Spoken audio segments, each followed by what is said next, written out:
Vamos escutar o depoimento dela, que a gente também tem esse vídeo aqui. Vamos ouvir então, vamos lá. Ela estava acampada em uma barraca, estava dormindo em uma barraca ao lado da minha casa. Vejam o que ela falou. A Alessandra recebeu uma visita hoje. Hoje não, foi hoje? De madrugada, então provavelmente foi hoje. Como é que foi, Alessandra? Conta aí pra gente. Eu tava dormindo. Aqui no sítio? É, no sítio, na barraca, de noite. Aí eu ouvi o vento passando muito forte pela barraca e eu acordei. Quando eu olhei pra cima, uma luz muito forte rodeando a barraca. Tá vendo? De cima pra baixo. E depois ficava rodeando a barraca.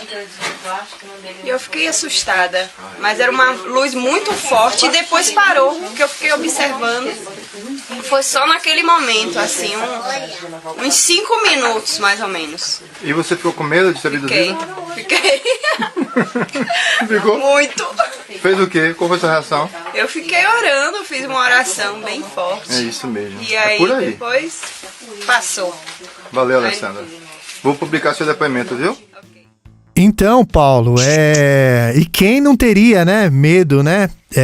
Que seriam essas luzes, Paulo? Você já tentou descobrir? Já. Essas luzes, assim, algumas dessas luzes são espécies de... Como é que eu falo, meu Deus? Um plasma? É um pouco complexo, a gente entende, mas pra gente falar é meio complicado. É como se fosse algum tipo de energia ou um plasma. Objeto. Eles projetam, aquilo ali atravessa a parede, passa para onde eles querem. E por essa luz, eles podem se teletransportar. Sim. Ou abduzir. Dessa luz, eles saem. Essa luz ela se expande, eles saem dessa luz, eles passam por ela, eles vêm para o nosso mundo, para a nossa dimensão. E aí eles podem abduzir, podem levar alguém, corpo físico mesmo, para lá, para onde eles estão. Sim. Então é como se fosse assim, um portal que eles abrem para o teletransporte. Sim. Tanto que no primeiro vídeo, as meninas, elas relatam, né, que a luz, na hora que a luz ficou forte, elas viram seres. Então é como se fosse um transporte, né, essa energia, né, essa luz. Saíram da luz. Então, e por isso que você não viu depois, né? E o engraçado, né, Paulo, é que os animais se silenciam nessa hora, né? Tem horas que sim, tem horas que eles entram em algazarra total, é impressionante. Teve casos assim... Conta aí pra gente. Rapaz, eu nunca falei sobre isso. Nunca falei em vídeo, nunca falei... Nem no meu livro, pra você ter ideia. Talvez no próximo livro eu conte essa história, mas assim... É um caso assim que eu não entendi. Francamente, não entendi... Ninguém conseguia me explicar e eu deixei quieto. Tinha épocas assim que eu subia, eu gostava no final da tarde de subir, né? Passava o dia, a casa fica dentro da mata e às vezes eu subia, o sítio é grande, ia lá para cima, a parte mais alta do sítio, para meditar, para fazer uma fogueira, para olhar o céu, para olhar as estrelas. Era uma coisa que eu gostava sempre de fazer. E aí, quando dava um certo horário, assim, 6 horas da noite, entre 6h30, eles começavam a aparecer e desciam assim do lado, começavam a me cercar. Aquele barulho assim, ó. Aí vinha descendo. Ixi. Aí vinha do outro lado. Cercava assim. E sabia que eles estavam ali, mas eram invisíveis. Não conseguia ver, não conseguia identificar. Eu lembro que uma vez eu disse assim, vou meditar aqui para ver se eu consigo afrouxar um pouco do corpo, se eu consigo sair um pouco fora do corpo em meditação e tentar ver o que é. E aí eu fui para a posição de lótus e comecei a entrar em meditação e fiquei lá, rapaz, eles pararam. Eles estavam descendo um atrás do outro assim, ó. E eles pararam, silenciaram, enquanto eu estava meditando. Só que em um determinado momento eu senti um deles tentando entrar no meu corpo. Foi uma loucura, foi uma sensação assim, péssima. Eu senti eles assim, querendo mesmo, assim, meu Deus do céu, tem uma criatura aqui que não toma conta do meu corpo. Aí eu comecei a orar, comecei a me iluminar, comecei a fechar a polaridade, uns processos assim, que a gente conhece quando a gente trabalha com espiritualidade, que a gente já tem assim, algum conhecimento, eu comecei a usar de tudo que eu sabia e consegui me livrar dessa criatura. E eu estava escrevendo um livro, né? Foi justamente no período de 77, 78. Eu tinha um computadorzinho menor que eu carregava durante o dia e às vezes eu acordava, eu dormia às 7 horas, né? Dormia às 7 horas da noite, 6h30, eu estava dormindo. Acordava de madrugada, 4h30 da manhã, e assim, agora eu vou escrever.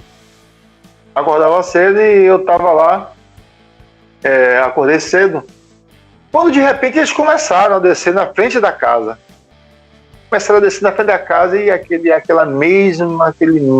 Eu cheguei até a gravar com um celularzinho antigo, mas acabou que perdeu porque não tinha como tirar, era aqueles aplicativos antigos, aquele cabo antigo. Sim. E acabou que eu perdi aquele som, aquele que eles faziam. Foi a década de entre 77 ou entre 2007 e 2008, por aí. Foi esse. E aí eles começaram a aparecer já de madrugada, era 4 e pouco da manhã, né? Ainda tudo, o dia começando a clarear, uma penumbra assim de luz, e eu peguei e saí, fui pro lado de fora da casa. Nessa época não tinha a cerca ao redor da casa, né? Eu coloquei por conta da onça. E eu disse assim: o que é que vocês querem? Ficam fazendo isso, apareçam. E aí eu já tava pirado, puto da vida, né? Você peitou os caras, né? Hã? Você peitou eles, né? Hã? Sim, com eles, falando com eles. Sim. São vocês, o que vocês querem, rapaz? De repente, os animais, porque assim, a casa fica do lado do rio e o rio vai descendo para um lugar famoso, muito conhecido, que chama Poço dos Patos, que é um poção que a galera vai tomar banho. Final de semana fica cheio de carro e o povo desce para tomar banho lá. E de lá vai para um cânion que desce para a Conceição dos Gatos, que é um povoado. Então, assim, o sítio fica relativamente na parte mais alta, né? Assim, do vale do Córrego do Milagre. E aí, rapaz, os animais começaram todos a gritar ao mesmo tempo. Todos os animais, pássaro, macaco, o que você imaginar.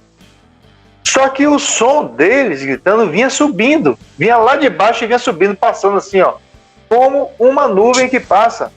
Nossa.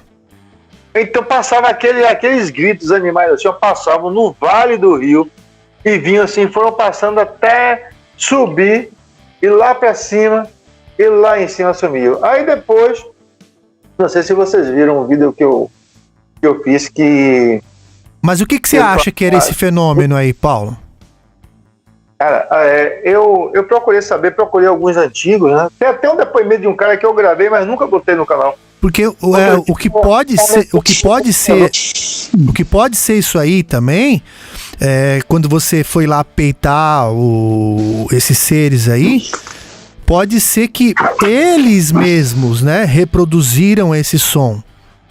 Como eles, por exemplo, eles gravaram na região o som de todos os animais e eles reproduziram, mas como eles eram invisíveis, você só escutou o som e não conseguiu vê-los, né? Poderia ser algo desse sentido, né?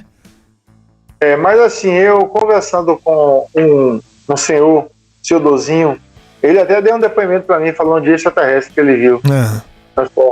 Seu Dozinho, tem no meu canal, depoimento de seu Dozinho. Ele me falou de um tal de um pássaro invisível. Eita. Pássaro que ninguém... Paulo, esse é o pássaro invisível. É como ele. Aí eu depois entrevistei um outro cara, um outro nativo lá, ele falou, é o pássaro invisível. Aí esse cara até falou que é um tal de rasga-mortalha. E realmente rasga-mortalha é um pássaro. É um pássaro que, segundo ele, que ninguém vê. Mas assim, não era nenhum pássaro físico, porque se fosse a gente via, né? Claro. E eles iam e paravam assim, ó, tudo lá da estrada, descia e paravam, como se estivesse descendo e ficando. Aí quando eu fui fazer esse vídeo, eu estava falando de um agroglifo que apareceu lá no Guiné, depois que um objeto desceu lá. Tá lá até hoje essa marca. Eu entrevistando uma gerente de uma pousada lá, ela falou assim, olha, Paulo, teve um dia aqui e ninguém entendeu. Foi umas 6 horas da tarde. Todos os animais começaram a gritar. Era boi, era cachorro, era galo, era galinha, era coruja. Diz que todos ao mesmo tempo, assim, 6 horas da tarde, que os animais de repente foi uma coisa assim. Essas coisas que acontecem na Chapada Diamantina que a gente não tem explicação. Se alguém tiver, que ajude aí, que por favor, Com certeza, clareie né? a mente.